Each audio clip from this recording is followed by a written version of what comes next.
Hey there. Lionel Trilling, in a famous essay on Frost, said that he's a terrifying poet. Lionel Trilling, famous critic. And what did he mean by that? Well, many people say there's a darkness in Frost poetry. You know, he writes a lot about New England landscapes, nature, farm life in New England. And on one level, he seems to be this New England kind of curmudgeonly figure, uh, writing about the New England culture, lifestyle, rural lifestyle. And a lot of people tend to try to read him on that level, but there's kind of an emotional darkness when we get into a lot of these poems.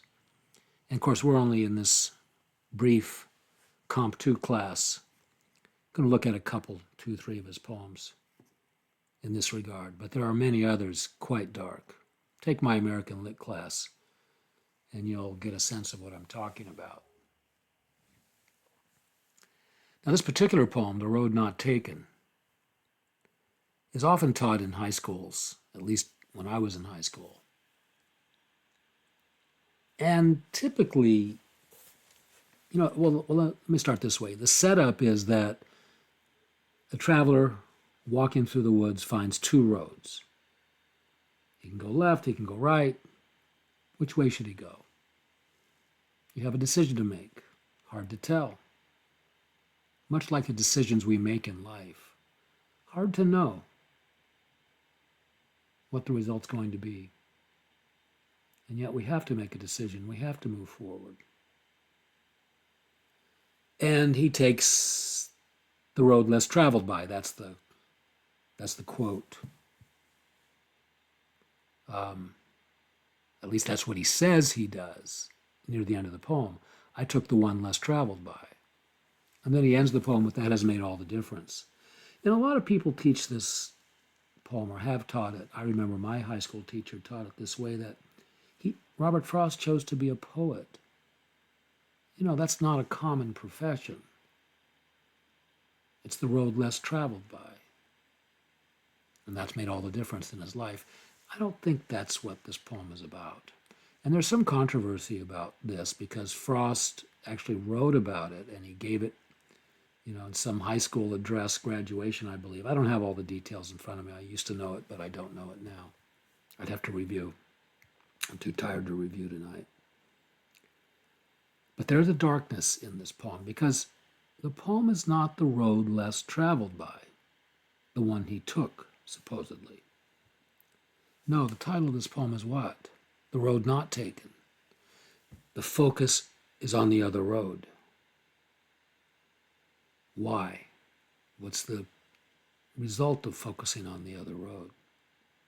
The decisions, the direction you don't go in life. So let's go through the poem a little bit and see where this question takes us. Two roads diverged in a yellow wood. Now, I think we got to stop there for just a second.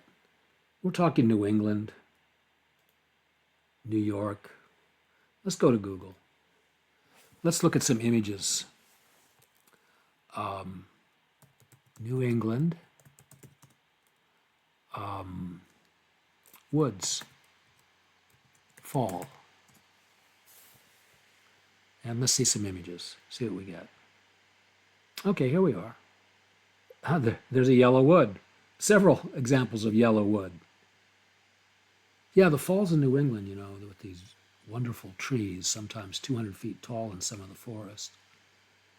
You get a tremendous, often, not every year, depends on the conditions, you might get tremendous colors and fall foliage, and people go on vacations just to see them. Look at some of these pictures. It's beautiful. It's amazing. Now, I lived in New York for a while, and that's not technically New England, but it's close enough. And sometimes it's just incredibly beautiful. Okay, incredibly beautiful. And I used to go running along this lake. Let me see what this picture looks like. Yeah, not all that different from here. The path, that is. And you'd get leaves coming down, and I remember running along these trails, and it's just gorgeous and beautiful. Now, there's more to this that we need to know. And let me see if I can put New England Woods Fall Footsteps. And let's see, look at some of these pictures. Isn't that gorgeous? I guess I can't find it here. I actually have some photographs of this myself.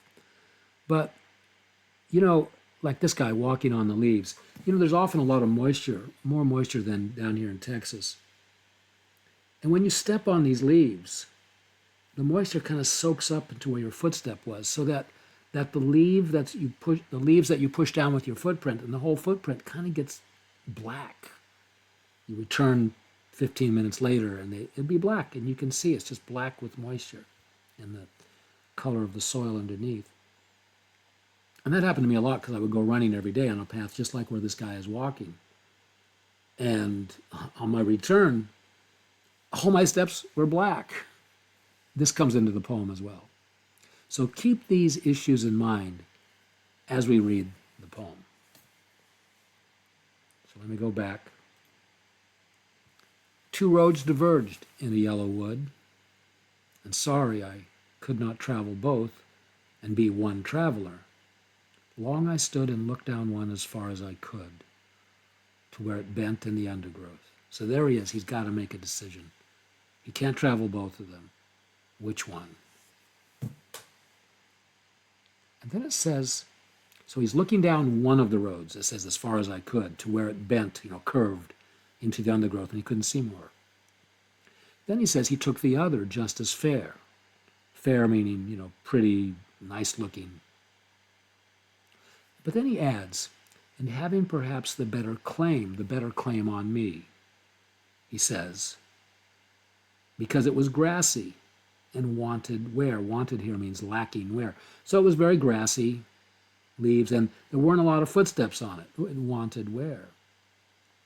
But then he adds, seems like he's always adding something. Though as for that, the passing there had worn them really about the same. So he says it was grassy and wanted wear, though as for that, wanting wear, the passing, people traveling, had worn them really about the same. And then he adds, as if to emphasize that point, and both that morning equally lay. In leaves no step had trodden black. Now, that was the point I made about stepping on the leaves and the moisture comes up. The paths were equal. Equally lay in leaves that no steps had trodden black. Trod means to walk across, to walk on. So that's interesting. We have 2 points. He says, though as for that, the passing there had worn them really about the same. And then he says, and both that morning equally lay in leaves no step had trodden black. Now this is after he said he took the other path because it was grassy and wanted wear. So let's continue here with this second to the last stanza. Oh, I kept the first, that is the first path, for another day. Yet knowing how way leads on to way, I doubted if I should ever come back. And that's really the truth in life, You make a decision, and you've probably heard the expression, you can't go home again. You're not going to be able to redo it and retrace your steps. You're never going to get back to that point. It just doesn't work out that way. You make lots of decisions. I'll study this major. I'll work in this city. I'll marry that person instead of this other person. All these decisions that add up in your life, and you can never really go back. Don't fool yourself if you think so. And that's what he's saying here. He says, he kept the first for another day. Yet, knowing how way leads on to way, I doubted if I should ever come back. Now here's where it all comes together. I shall be telling this with a sigh. Why would he sigh? Sigh is kind of like, regret, sadness, despair. So he's going to be telling this story with a sigh somewhere in the future, ages and ages hence, into the future. And here's what he's going to tell. You notice the colon. So this is the story he's going to tell. Two roads diverged in a wood, and I took the one less traveled by, and that has made all the difference. And we know that that's a lie. He's going to tell a lie in the future. Did he take the road less traveled by? No. Because he told us twice, so we'd be sure we got it.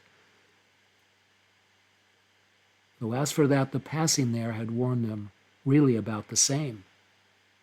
And both that morning equally lay in leaves no step had trodden back. They were the same. There was not one road that was less traveled by. So why is he going to tell this lie in the future? And why is he going to tell it with a sigh? What's the problem? Well, it's a problem all of us face. I should have taken that other job. I should have bought this one car that I liked better. I should have married this other person. We all have regrets that accumulate as your life goes by. Regret is a regrettable emotion,